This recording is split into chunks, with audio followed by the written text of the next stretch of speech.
Welcome back to the 10-minute talk show where I invite guests and we discuss culture, food, lifestyle, dating life, and all things Vietnam. And today's topic is something that most would say is the craziest thing Vietnam has.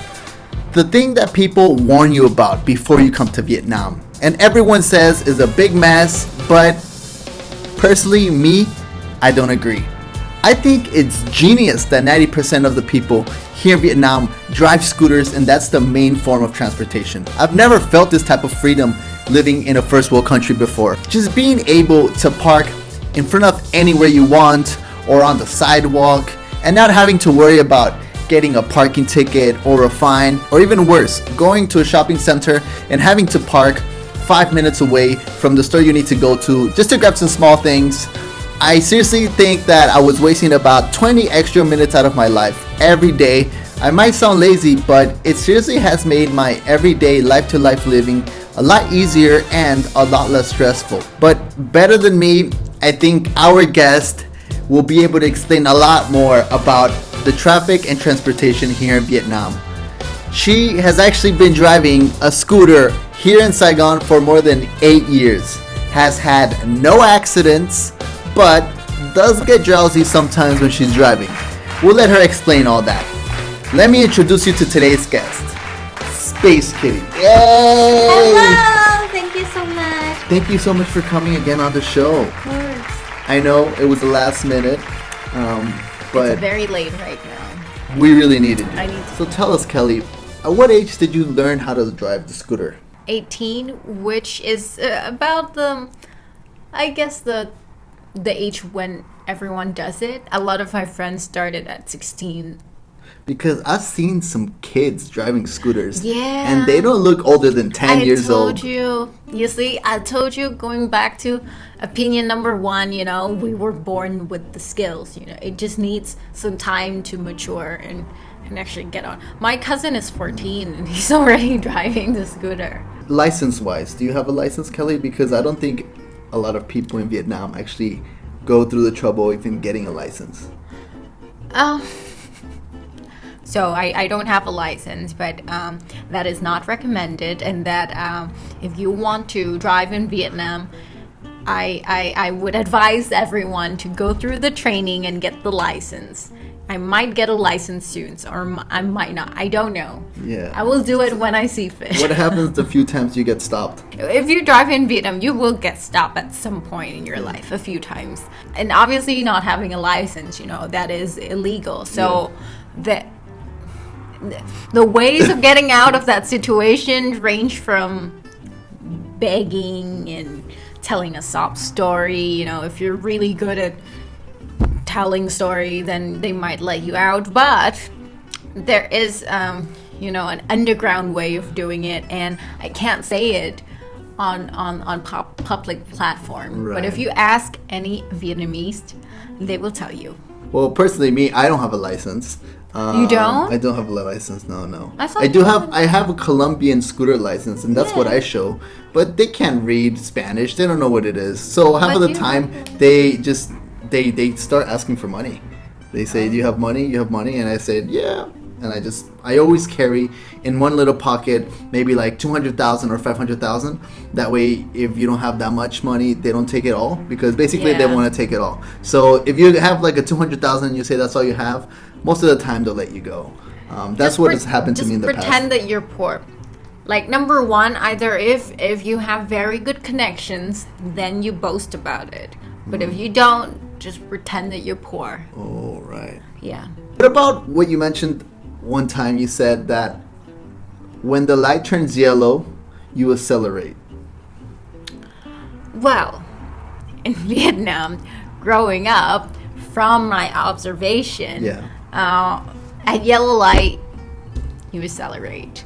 Because who has the time to stop for like 2 minutes at the red light, So like, you're driving, green light, cool, but if you're approaching an intersection and you see a yellow light, you're like, I'm gonna catch my train, catch my chance.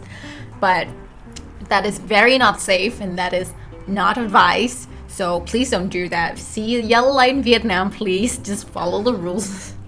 I understand what you're saying, but dude, you got 30 more scooters behind you try to I go. know. So you kind of have to go and not obey the rules as well. You know, you can't just stand there. But They'll you be won't beeping like at that you. because he's very good at that. Because a lot of the time you see yellow light, you slow down and you stop, and he does that. And the Vietnamese in me would be like, "Dude, why are you slowing down? Let's fucking go. There's 3 more seconds. We can make it." Yeah. But you usually stop. Just be careful, people, before you come to Vietnam, because you're gonna get on that scooter. I'm telling you. Yeah. You have no choice. Even if Yeah. you come here for a couple weeks, you gotta join the experience. I love riding the scooter here. I feel so free. I feel so happy.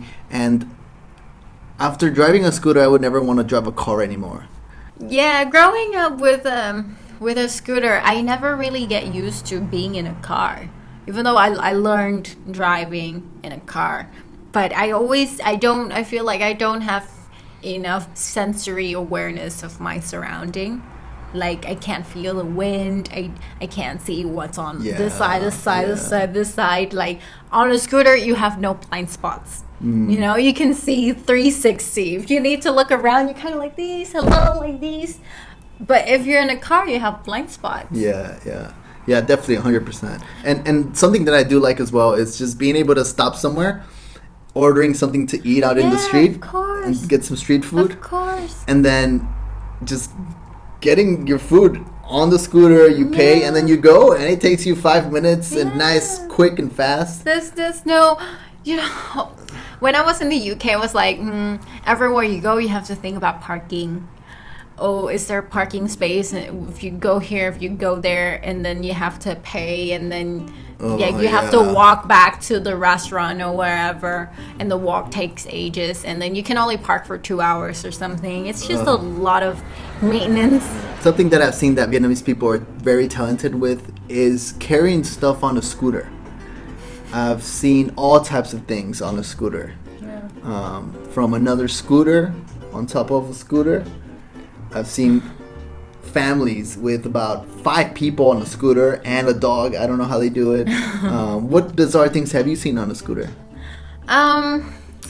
You see, I think the image of a Vietnamese vehicle trying to carry very outrageous thing on its back is one of the most iconic imagery about Vietnam, and it shows everything that we are. We make things work. We might not have a lot. It might be against the law. But we make it work because that's what we need to do. So usually you see like these, especially these carrier guys, you know, they work as delivery guys, and they have like the oldest, most beat up kind of bike, a bike that doesn't even look like a bike anymore. But bike, I mean scooter. And they'll be carrying these like giant, big ass boxes. Sometimes they carry animals, you know, if they need to take the animals to the market or to the slaughterhouse. I've seen pigs and like 15 chickens. People carrying like big doors and like giant mirrors. And if you think about it, it's very not safe to carry like some big ass door or window pane on the back of a bike, especially if you're driving and the wind is just like it's like a sailing boat. It's really asking for trouble. I'm surprised that they don't get stopped by the police. I think the police have some type of sympathy for them. I think the police let them go because they know these people don't have money to pay up. Yeah. That's crazy. But also some other things that I've noticed with the transportation, that people use their scooters or they have a little cart to sell fruits. They have like to sell food on top of it, and they're so creative on how much stuff they could fit on there to continue living every day and just selling whatever they have to sell to be able to survive. Yeah, it is really the livelihood of a lot of people, and you'd be so surprised of the things that we can do just on a scooter. Well, enough about traffic and scooters. Let's talk about the transportation system, because I have found the transportation system here to be one of the best that I have seen. I know it sounds weird, but let me explain, okay?